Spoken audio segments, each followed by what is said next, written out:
সেই আকাঙ্ক্ষার আলোকেই মূলত আমরা জুলাই মাসব্যাপী কর্মসূচি অংশগ্রহণ করেছি। আপনাদেরকে আবারও স্মরণ করিয়ে দিতে চাই, আমাদের এই মাসব্যাপী কর্মসূচির অংশ হিসেবে 3টি গুরুত্বপূর্ণ জিনিসকে আমরা সম্পৃক্ত করেছি। প্রথমত, আমরা সারা বাংলাদেশে উপজেলা জুড়ে পদযাত্রা করব, যে বিষয়ে আপনারা বিস্তারিত জানবেন জনাব সাজিদ আলমের কাছ থেকে। দ্বিতীয়ত, আমরা জুলাইয়ে সম্পৃক্ত সকল স্টেকহোল্ডারের কথা শুনবো নানা কর্মসূচি পালনের মধ্য দিয়ে।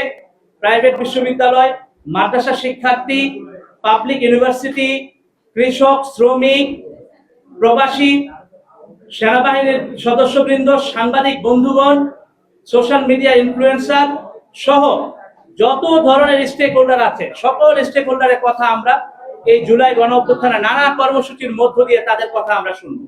এবং ফাইনালি আমরা এই গণ অভ্যুত্থানের 5ই আগস্ট অর্থাৎ 36শে জুলাই একটি বিজয় কনসার্টের মধ্য দিয়ে আমরা এই গণ অভ্যুত্থানকে উদযাপন করব।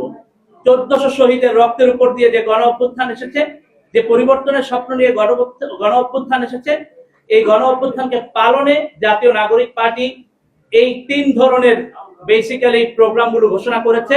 আবারও স্মরণ করিয়ে দিচ্ছি, উপজেলা ভিত্তিক পদযাত্রা, সমস্ত জুলাইয়ের সমস্ত স্টেকহোল্ডারকে সম্পৃক্ত করে নানা ধরনের কর্মসূচি এবং সর্বোপরি একটি কনসার্টের মধ্য দিয়ে জনগণের কাছে বিজয়ের যে আনন্দ, সেই অনুভূতি আবারও নিজেদের মধ্যে শেয়ার করা।